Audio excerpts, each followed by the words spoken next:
સુરતના ચોક બજાર દરિયામહેલ વિસ્તારમાં આવેલા આદેશ્વર જૈન દેરાસર પાસેનું મકાન વિધર્મી વ્યક્તિને વેચતા વિવાદ ઉભો થયો છે।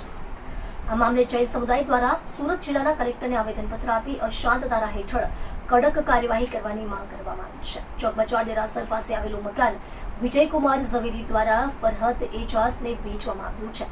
મહત્વપૂર્ણ વાત એ છે કે આ દેરાસર માત્ર જૈનો માટે નહીં પરંતુ હિન્દુ ધર્મના અનુયાયીઓ માટે પણ પવિત્ર સ્થળ છે, જ્યાં માતાજીની પ્રતિમાઓ પણ સ્થાપિત છે। જૈન સમુદાયે આ વેચાણ માટે સામે કઠોર વાંધો ઉઠાવ્યો છે। તેમના કહેવા પ્રમાણે મકાન વેચતી વખતે આસપાસ સ્થાનિક લોકોની મંજૂરીના બદલે અજાણ્યા લોકોને મંજૂરી દર્શાવી વેચાણ કરાયું છે। લોકોનો આરોપ છે કે જ્યારે અશાંત ધારો લાગુ છે ત્યારે વિધર્મી વ્યક્તિને હિન્દુ વસ્તીમાં મકાન કેવી રીતે વેચાઈ શકે। આજે જૈન સમાજના લોકોએ કલેક્ટર કચેરીએ મોરચો કાઢી બેનરો સાથે નારેબાજી કરી વિરોધ નોંધાવ્યો હતો।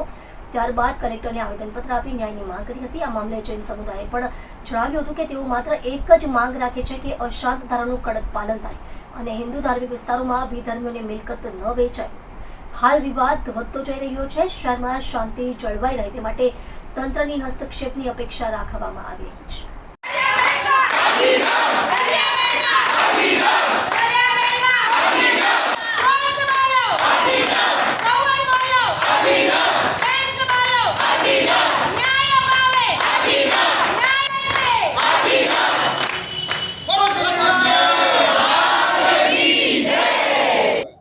મારું નામ ધીમાન રાજપૂત એડવોકેટ છે। અત્યારે અમે કલેક્ટર કચેરીએ અશાંત ધારા અન્વયે ભેગા એકત્ર થયેલા છીએ। આ વોર્ડ નંબર 11 નો કેસ છે। વોર્ડ નંબર 11 માં દરિયામહેલ વિસ્તારમાં જૈન દેરાસર આવેલું છે। ત્યાં જ ઉસિયા માતાનું મંદિર છે અંદર દેરાસરની અંદર, અને અન્ય દેવી દેવતાના બી મંદિરો છે। તે મંદિર અત્યંત પ્રાચીન 150 વર્ષ જૂના મંદિરો છે। હવે તે મંદિર સાથે હિન્દુ સનાતન ધર્મી તથા જૈન ધર્મ દરેક લોકોના કુળદેવ તરીકે પૂજાય છે અને વર્ષોથી તેની પ્રત્યે આસ્થા રહેલી છે।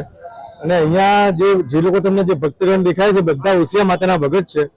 જે ગુજરાતી હોય નોન ગુજરાતીઓ તે લોકો બી અહીંયા દર્શન કરવા આવે છે। હવે અત્યારે અમારા જે અમારા મોહલ્લાના એક જૈન ભાઈએ આ જ મોહલ્લાના જૈન વિસ્તારના એમને કોઈ અન્ય વિધર્મીને વેચવા માટેનું નક્કી કરેલું, અને તે અન્વયે અમે અહીંયા વિરોધ પ્રદર્શન કરવા માટે અહીંયા વાદેદાર તરીકે હાજર થયા છીએ અને કોર્ટમાં અહીંયા આગળ કેસ નોંધાવેલો છે।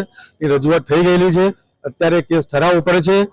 હવે એ કેસનું શું થાય છે આગળ જજમેન્ટ આવે ત્યારે ખબર પડશે।